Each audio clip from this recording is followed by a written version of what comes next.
हमारे इस वक्त सईद गनी कुछ गुफ्तगू कर रहे हैं, पहले वो सुन लेते हैं। पहली बात तो ये है कि मैं इस बात को बिल्कुल नहीं मानता कि कोई सियासी मुदाखलत है। देखिए, पुलिस की ट्रांसफ़र पोस्टिंग का जो तरीक़ेकार हमारे नए कानून में दर्ज है, जो ट्रांसफ़र पोस्टिंग से तरीक़ेकार कानून में दर्ज है, एन उस कानून के मुताबिक ही ट्रांसफ़र पोस्टिंग होती है। उसमें चीफ मिनिस्टर की और IGC की मशावरत होती है। इससे पहले जो कानून था उसमें जो कुल्ली इख्तियार था वो सूबाई हुकूमत के पास था, लेकिन इस मरतबा जो नया कानून हमारा है उसके अंदर इस तरह नहीं है। जो SP से ऊपर की होती है पोस्टिंग्स, उसके अंदर चीफ मिनिस्टर से की मशावरत शामिल है। उससे नीचे की जो ट्रांसफ़र पोस्टिंग्स होती हैं वो पुलिस डिपार्टमेंट खुद करता है। मैं नहीं समझता कि इसको आप सियासी मुदाखलत कह सकते हैं, इसलिए कि अगर कहीं पर एक इलेक्टेड सियासी हुकूमत है तो उसको अब ला ताल्लुक भी नहीं कर सकते हैं। देखिए, हम बात ये बार बार कहते हैं कि ये इस किस्म के जो वाक़यात होते हैं, जब बदकिस्मती से किसी की जान जाती है तो सवाल जो है वो हुकूमतों से किया जाता है, सवाल मुंतखब नुमाइंदों से किया जाता है, सही किया जाता है। लेकिन फिर दूसरी तरफ ये बात भी आती है कि जी हमारा कोई किरदार उसके अंदर नहीं होना चाहिए। जब आप ला ताल्लुक कर देंगे जो इलेक्टेड गवर्नमेंट होगी उसको, तो फिर ज़ाहिर है कि जो अकाउंटेबिलिटी इदारों की होती है वो भी नहीं हो सकती है।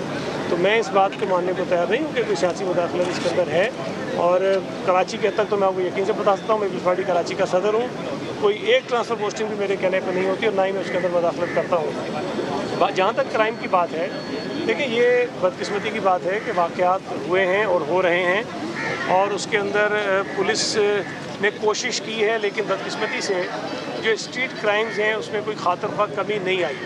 लेकिन ये जो बदकिस्मत वाक़या हुआ जिसमें अतर मतीन साहब की जान गई है और बहुत बड़ा नुकसान ज़ाहिर है फैमिली का भी है, हमारी बरादरी का भी, साथ बरादरी का भी है। लेकिन पुलिस इस वक्त जो है मेरा ख्याल है कि सही डायरेक्शन में जा रही है, और मैंने कल भी कहा था, मैं आज भी कह रहा हूँ, इंशाअल्लाह ताला इनके जो कातिल हैं वो पकड़े जाएंगे। ना सिर्फ ये कि वो कातिल पकड़े जाएंगे कि बल्कि उनके ज़रिए जो एक नेटवर्क बहुत बड़ा इस शहर के अंदर काम कर रहा है स्ट्रीट क्राइम्स के अंदर, वो भी सामने आएगा।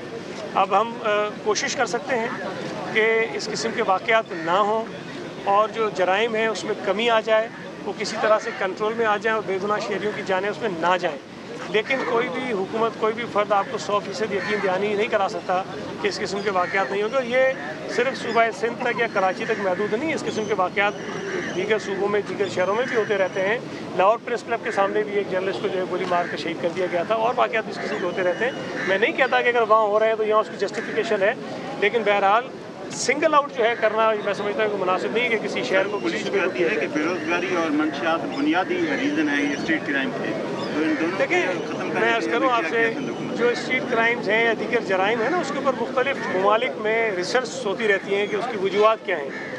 तो जो स्ट्रीट क्राइम्स हैं उसके पीछे जो मुआशी बदहाली लोगों की होती है वो भी एक अंसर होता है, एक अंसर होता है, सिर्फ वाहिद अंसर वो नहीं होता। उसके साथ साथ जो मंशियात का इस्तेमाल जब माशरे में बढ़ता है, तो जो मंशियात इस्तेमाल करने वाले लोग होते हैं वो अपनी मंशियात की तलब पूरी करने के लिए इस किस्म के वाक़यात करते हैं। अब उस पर भी आज भी एक हमारा डिस्कशन कहीं हुआ है, मीटिंग कहीं हुई है, उसमें भी बातचीत हुई है कि उसको भी कर्टेल करने के लिए, उसको कम करने के लिए क्या क्या इक़दाम हुकूमती सतह पर ज़रूरी हैं और कौन कौन से इक़दाम हैं जो पुलिस ने लेने हैं। अच्छा, विभागी वज़ीर दाखिला ने बोला कि रेंजर्स को मुतय्यन किया जाएगा सिंधिया थानों में, और ये पुलिस के कंट्रोल में नहीं है, तो क्या ऐसा है कि रेंजर्स अब थाने भी कंट्रोल करेगी? देखिए, रेंजर्स की जो तादाद है सूबा सिंध में वो इतनी ज़्यादा नहीं है, और दूसरी बात यह है कि सूबा सिंध में अगर कोई ऐसी सूरत हाल बनती है, खुदा न खास्ता आप ये कहें कि पुलिस का टोटल फेलियर है, तो फिर आप किसी और एजेंसी को लेकर आ जाएंगे। लेकिन कल खुदा न खास्ता अगर फिर भी चीज़ें कंट्रोल नहीं हुई तो फिर आप क्या करेंगे? पाक फौज को लाएंगे और फिर खुदा न खास्ता वो भी नाकाम होगा तो फिर आप क्या करेंगे? देखिए, हर इदारे के जो इख्तियारात हैं, जो उसकी ज़िम्मेदारी है, वो मुतय्यन है। जब यहाँ दहशत गर्दी कराची शहर में ज़्यादा बढ़ी तो इस बात को महसूस किया गया कि कुछ जो महदूद पुलिसिंग के इख्तियारात हैं वो रेंजर्स को दिए जाएँ, वो उनके पास हैं। लेकिन मैं नहीं समझता कि ये कोई दानिशमंदाना फ़ैसला होगा कि जो काम पुलिस करती है वो काम आप किसी और इदारे से कराएं। इससे उस इदारे को भी आप अंडरमाइन करेंगे, और पुलिस जो है उसको भी आप शायद बरी जुमा करा देंगे कि अब जो चीज़ें होंगी वो उसके ऊपर जिम्मेदारी डालेगा, उसके ऊपर डालेगा। तो ये बहस छेड़ने के लिए तो कुछ लोग ये बात कर देते हैं, लेकिन उसके जो कॉन्सिक्वेंसेस होते हैं हमें उसको भी देखना चाहिए। अच्छा, सही बताइएगा कि ऐसे वारदातें हो रही हैं जिसके अंदर पुलिस एहलकार खुद मुलव्वस होते हैं, रेंजर्स एहलकार SSU वाले मुलव्वस होते हैं, तो क्या करेंगे इस पर? देखिए, इस पर जुटा तो नहीं सकता हूँ मैं, ज़ाहिर है कि इस किस्म के वाक़यात हुए हैं, लेकिन इससे ये कहना कि पुलिस का पूरा महकमा इन्वॉल्व है, ये भी गलत है।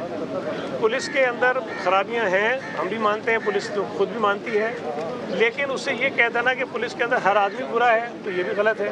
जहाँ पुलिस के लोग आपको कुछ मिलते हैं जो क्राइम में मुलविस होते हैं, वहीं पुलिस के अंदर आपको ऐसे लोग भी मिलते हैं जो अपने फ़राइज़ की अंजामदही में अपनी जानें भी दे देते हैं। तो जहाँ जहाँ ये चीज़ें सामने आ रही हैं कि कोई शख्स इस तरह के जराइम में मुलविस है, उसके ख़िलाफ़ कार्रवाई हो रही है। और एक वाक़या जिसमें एक नौजवान शहीद हुआ था, फिर वो बाद में इनकाउंटर में वो पुलिस एहलकार भी मारा गया, उसके हवाले से जो चीज़ें सामने आई कि उस पर इल्ज़ामात थे, लेकिन उसके बावजूद वो मुख्तलिफ़ जगहों पर तयन उसकी पोस्टिंग्स रही, तो उसकी भी तहकीकात हो रही है। और इस किस्म के केसेस को मिसाल बनाने की बात हो रही है कि जहाँ अगर कोई पुलिस एहलकार किसी जुर्म में मुलविस हो तो उसको ऐसी सज़ा दी जाए ताकि किसी और के अंदर ये हिम्मत पैदा ना हो कि वही जुर्म करे। अच्छा, सबसे ज़्यादा तनकीद होती है आप लोगों पे, बार बार क्यों की जा रही है कि कहीं और पे भी क्राइम होता है, सिर्फ यहाँ पे नहीं हो रहा है? इस वक्त समझते नहीं है आप कि ये मौका नहीं है इस तरह की बात करने का, लोग की दिल आज़ारी हो सकती है? और अब तक क्या पेशरफ्त हुई है? अच्छा ये बताइएगा कि बहुत ज़्यादा तनकीद इस बात पे भी होती है कि मुलजिमान पकड़े जाते हैं, छूट जाते हैं, नशे के आदी हैं, रिहेबिलिटेशन सेंटर की काफ़ी ज़्यादा कमी है सिंध में, तो उस पर क्या काम कर रहे हैं आप लोग? यार आप साथ में सवाल में नहीं बोले ना यार, 3 लोग बात करेंगे। देखिए, मैंने अभी आपसे बात की कि आज सुबह भी हमने कहीं इस पे बात की है और उसमें बहुत सारे पहलुओं पर बात हुई है। ज़ाहिर है कि पुलिसिंग पर भी हुई और उसके साथ साथ जो मंशियात में लोग मुलविस हैं या जो मंशियात इस्तेमाल करते हैं उनकी रिहेबिलिटेशन की भी बात हुई है। तो उसके लिए भी इस पर हमने गौर किया कि बड़े पैमाने पर हमें रिहेबिलिटेशन मराकज़ की ज़रूरत है। आम तौर पर जो बने हुए हैं उनकी कैपेसिटी 200, 300, 400, 500 होती है, लेकिन कराची जैसे बड़े शहर में जब मंशियात इस्तेमाल करने वाले लोगों की तादाद बढ़ जाए और वो इस किस्म के क्राइम में मुलविस हों तो फिर रिहेबिलिटेशन सेंटर भी हमें आउट ऑफ बॉक्स जाकर सोचना और उसके इतने बड़े बनाने पड़ेंगे जिसकी शायद कभी हमने उस पर जो है वो गौर नहीं किया था। तो वो हम इस पर काम कर रहे हैं। दूसरी बात जो आपने कही, देखिए मैं या तो मैं वो कहूँ जो आप सुनना चाहते हैं या तो मैं वो कहूँ जो फैक्ट है, जो सच है। मेरा ख्याल है कि मैं एक ज़िम्मेदार ओहदे पर फायज़ हूँ।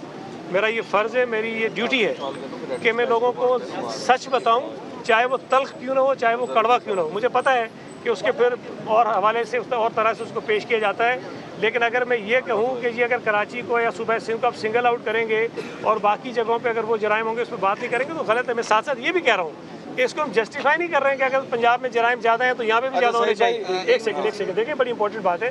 मैं जस्टिफाई नहीं कर रहा हूँ, लेकिन मैं ये कह रहा हूँ कि अगर आप एक हुकूमत को, एक महकमे को टारगेट बनाएंगे कि जी यहाँ पर ये ख़राबी है, तो कम अज़ कम मैं ये ज़रूर कहूँगा कि यार कहीं और पर भी ये चीज़ें हैं। तो हमें जहाँ चीज़ों को ठीक करना है वो सिर्फ सूबा सिंध नहीं है, हमें पूरे मुल्क में सूबा सिंध के हर शहर में जहाँ जहाँ ये चीज़ें हो रही हैं, सब मेरे शहर हैं, सब मेरे इलाके हैं। जहाँ लोग मारे जाते हैं, जहाँ बेचारे बेगुनाह शहरी मारे जाते हैं, वो हमारे लोग, हमारे शहरी हैं, उनका कोई जुर्म नहीं होता। तो हमें उनको इक्वली ट्रीट करने की ज़रूरत है, चीज़ों को एक साथ चलाना चाहिए। एक मिनट वाली शहरी की जानो माल के तहफ़्फ़ुज़ की जिम्मेदारी हुकूमत की है, जिसमें इदारे और हुकूमत जो है वो मुकम्मल नाकाम नज़र आते हैं।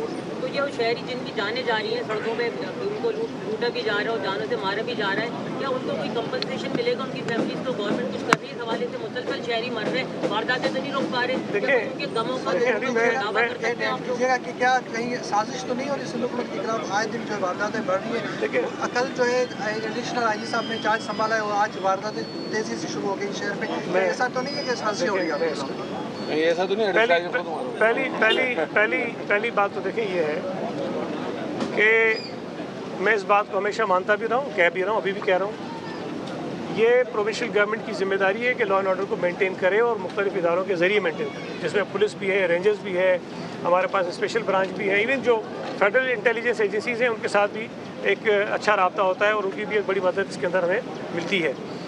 लेकिन अगर जराइम हो रहे हैं, और देखिए मैं हमेशा समझता हूँ कि ये बात मुनासिब नहीं है कि हम यहाँ खड़े होकर ये कहें कि जी हम इनको इतनी कंपनसेशन दे देंगे। कंपनसेशन वो बेचारा जो चला गया है उसको वापस नहीं ला सकती है, तो किसी भी तरह से ये नेमुल बदल नहीं है किसी की जान का कि हम उसको कितने पैसे देते हैं। हम कोशिश करते हैं कि खामोशी से उस फैमिली की जो मदद कर सकें, जिससे वो अपनी बाकी ज़िंदगी आराम से गुजार सकें या उनकी ज़िंदगी में किसी के जाने से जो मुश्किलात आती हैं उन मुश्किलात में किसी तरह से कमी आ सके। तो जहाँ जहाँ हमारे इल्म में कोई चीज़ आती है ہم اس میں کوشش کرتے ہیں اور ہم اپنا یہ فرض پورا کرنے کی کوشش کرتے ہیں. جہاں تک جو دوسری بات آپ نے کی، دیکھیں میں اس وقت کھڑے ہو کے یہ نہیں کہوں گا کہ سازش ہو رہی ہے نہیں ہو رہی ہے. یہ کرائم ہے، کرائمز ہوتے ہیں، کرائمز بڑے ہیں اور ہماری ذمہ داری ہے، پولیس کی ذمہ داری ہے، رینجرز کی ذمہ داری ہے کہ ہم مل کر ان کرائمز کو کم کریں، اور اگر سازش بھی ہے تو اس کو ناکام بنانا ہمارا کام. سر آخری سوال لے لیں. یہ نیریٹو بھی آ رہا ہے کہ جو ان کارروائیوں میں ملوث زیادہ تر لوگ ہیں وہ غیر مقامی ہیں، تو کیا ایسا کوئی میکینزم، کوئی سسٹم موجود ہے کہ جو اس چیز کو مانیٹر کر سکے؟ کہ سرجانی واقعے میں بھی جو لوگ سامنے آئے راجن پور سے ان کا تعلق تھا، تو اس حوالے سے کوئی آپ کام کرنے جا رہے ہیں؟ دیکھیں، ایک تو ہمیں یہ بات سمجھنی چاہیے کہ ہمارے آئین کے تحت آپ کسی بھی شخص کو پابند نہیں کر سکتے کہ تم اس علاقے میں آؤ یا اس علاقے میں مت آؤ. ہر پاکستانی کو آزادی ہے کہ وہ اس ملک کے کسی بھی علاقے میں جا کر رہائش اختیار کرے، اپنا کاروبار کرے، اپنا گھر بنائے اور سب ساری چیزیں کرے. لیکن کچھ چیزیں جو خاص دیکھی جاتی ہیں کہ کچھ کرمنل گروپس ہوتے ہیں جو دیگر صوبوں سے آتے ہیں، کرمنلس کی میں بات کر رہا ہوں، جن کا آپ نے حوالہ دیا سرجانی والوں کا. ان کے اوپر ساؤتھ پنجاب میں بھی کیسز تھے اور وہاں پر بھی اسی قسم کے کرائم میں جو ہے وہ ملوث پائے گئے تھے. اب اگر ایسے کرمنل گروپس ہیں جو ایک جگہ نہیں بلکہ مختلف صوبوں میں کام کرتے ہیں، ہمارے بارڈرز چونکہ پنجاب کے ساتھ بھی ملتے ہیں، بلوچستان کے ساتھ بھی ملتے ہیں، اور کئی جو دہشت گردی کے واقعات ہوئے صوبہ سندھ میں ان کے کنیکشنز جو ہیں وہ بلوچستان سے بھی نکلے. اور یہ جو واقعہ بھی ہوا ہے اس میں بھی شاید غالب امکان یہ ہوگا کہ شاید کہیں اور سے کچھ نہ کچھ کنیکشن اس کے نکلیں گے ضرور. لیکن اس میں جو ٹیکنالوجی ہے اس کا استعمال کر کے دیگر صوبوں میں جو جرائم پیشہ نیٹ ورکس ہیں ان کا کوئی جو ڈیٹا ہے، جو معلومات ہیں آپس میں شیئر کریں، ان پہ خاص نظر رکھیں، وہ تو ہو سکتا ہے. لیکن کسی کے اوپر پابندی لگانا جو ہے وہ مشکل ہے. وہ اس لیے کہ آئین کی خلاف ورزی ہو جائے گی کہ اگر ہم یہ کہیں کہ فلاں صوبے کا آدمی یا نہیں آ سکتا، فلاں صوبے کا آدمی آ سکتا. ٹھیک ہے سر، تھینک یو. ہاں